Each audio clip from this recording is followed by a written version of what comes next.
There is one fundamental currency: time. It's a travesty, really, that we get so little of it, and that we run out of it so quickly.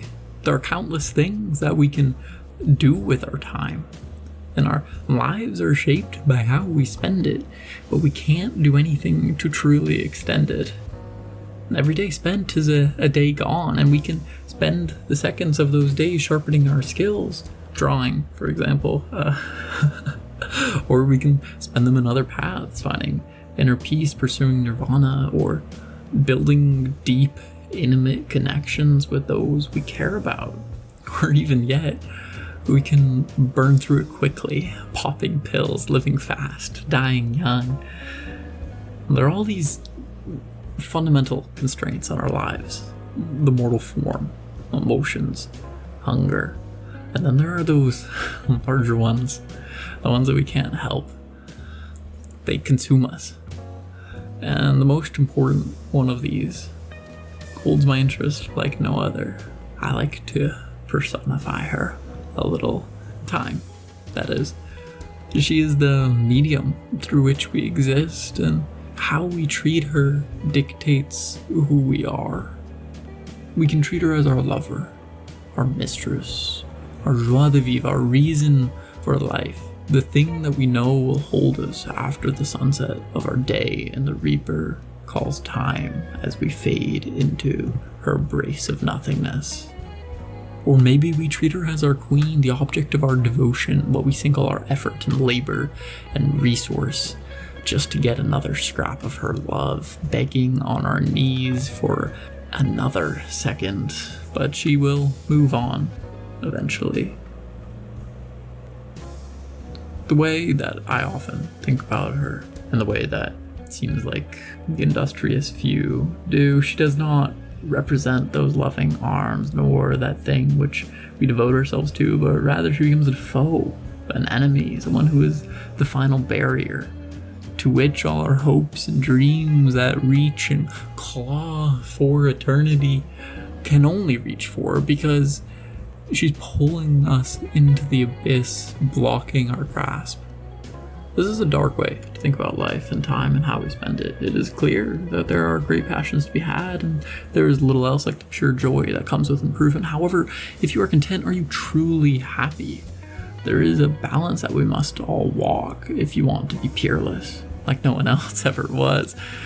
Would it be faster to pour yourself into whatever holds your devotion? Or to take repose? Find enjoyment in those seconds not lost but gained. I do not know how to walk this line well. I've been justly accused of many times of pouring myself into work until there is not even a drop left for anything else. And you can see here a failing of mine. I've always enjoyed math and the self-expression that comes with it. However, I've not kept it up. I've not continued to support the tower which once stood in my life. And as you can see, I'm struggling to find the vocabulary and the symbols to express, to prove what I intuitively know to be true, but still not having the ability to speak. In the end, I resorted to pictogram, crudely conveying the ideas I wanted to express, and then translating them slowly back into math. However, skill learned is a skill gained, and I get through it in the end, and it becomes apparent that this is a thing that I need to work on and I need to improve in. You can see in these following seconds that my solution is correct and it applies and it works. And then in the next following few seconds, it's clear that to continue with the problem, I need to come up with more complex solutions and probably actually dive into the linear algebra, which would define the perspective mapping most easily. However, all of this was born out of this intimate desire to understand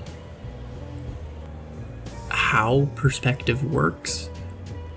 You've seen at the beginning that I was trying to push past vanishing points and horizon lines and see what distortions may occur in those regions, and then obviously I fell down that mathematical rabbit hole trying to come up with an analytic way to prove those relationships and then maybe write some form of rendering. However, I think there's an intuition to be built there that is so clearly present in many amazing artists' works, but is clearly not a part of my own. That's why I'm working on it. That's why I'm improving that.